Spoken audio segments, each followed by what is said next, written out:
Hi friends, இன்னைக்கு பாக்கியலட்சுமி சீரியலில் கோபி வந்து பாக்கியாவை திட்டுறாரு. நீ என்ன பழனிசாமிக்கு உனக்கும் கல்யாணமாமே, அவங்க அக்கா தான் வந்து சொல்லிக்கிட்டு இருக்காங்க, உன்னை பொண்ணு பார்க்க வர போகிறாங்களாமே அப்படின்னு சொல்லிக்கிட்டு இருக்காரு. முட்டாள்தனமாக வளராதீங்க அப்படின்னு சொல்லி பாக்கியா கத்துறாங்க. நானா முட்டாள்தனமாக பேசுகிறேன், நீ தான் முட்டாள்தனமாக நடந்துக்கிற, அந்த ஆள் கூட கூத்தடிக்கிறியா நீனு அப்படின்னு சொல்லி திட்டிகிட்டு இருக்காரு கோபி. நீ வந்தாலும் கல்யாணம் பண்ணிக்க, கல்யாணம் பண்ணாதான் என் குடும்பம் என் கூட வரும், எல்லாரும் உன்னை காரி துப்பிட்டு என் கூட வந்துடுவாங்க அப்படின்னு சொல்லி கோபி சொல்கிறாரு. இந்த குடும்பத்தை பற்றி யோசிக்கிறவளா நீ, பிள்ளைங்களுக்காக வாழ்கிறவளா நீ, அந்த முகத்திரையை நான் கிழிக்கிறேன் பாரு, நீலாம் பொய் வேஷம் போட்டுக்கிட்டு பிள்ளைங்களுக்காக வாழ்கிறேன்னு என்ன சும்மா சொல்லிக்கிட்டு தெரியுறியா? ஆமாம், என் பொண்ணை வச்சு நீ என்ன பண்ணிக்கிட்டு இருக்க? என் பொண்ணுக்கும் அவனுக்கும் அவன் வந்து பல்ல காட்டிட்டு சிரிச்சுக்கிட்டு இருக்கான். என் பொண்ணுக்கிட்ட யார்? அந்த பழனிசாமியோட அக்கா பையன் தான், அவன் நெடுமரமாக இருக்கான்ல, வந்து அவன் தான் இனியாக்கிட்ட வந்து பேசிக்கிட்டே இருக்கான் அப்படின்னு சொன்னோன்னே, கோபி கல்யாணம் பண்ணையில் அப்போ வந்து அந்த பிள்ளைங்களுக்கு மான மரியாதைலாம் போகலையா?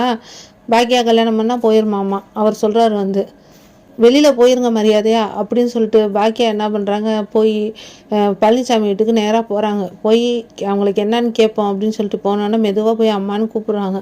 அவங்களும் பாக்கியாவை கூப்பிட்டு உட்கார வைக்கிறாங்க.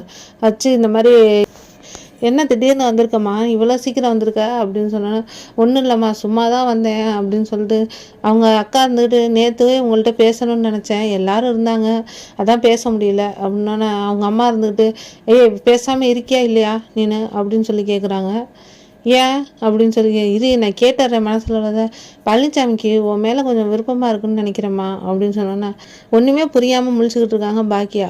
அப்போ வந்து அவன் வந்து உன் மேலே விருப்பம் இருக்குது, நீ எதுவும் உனக்கு விருப்பம் இருந்தால் சொல்லு, கல்யாணம் பண்ணிடலாம், உனக்கும் வளர்ந்த பிள்ளைங்களாம் இருக்காங்க, மருமகள்லாம் இருக்காங்க அப்படின்னு. இதையும் அந்த அம்மா வந்து வெக்கம் இல்லாமல் அதுவும் கேட்குது, கல்யாணம் பண்ணிக்கலாமா அப்படின்னு சொல்லிட்டு.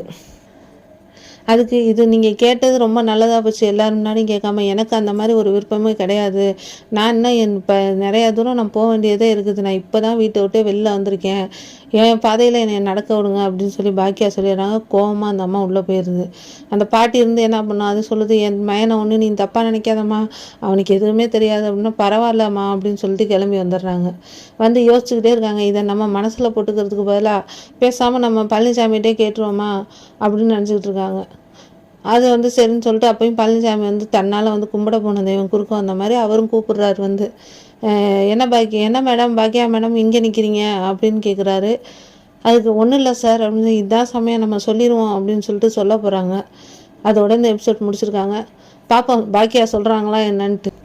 வீடியோ பிடிச்சிருந்தா சப்ஸ்கிரைப் பண்ணுங்கள். தேங்க்யூ.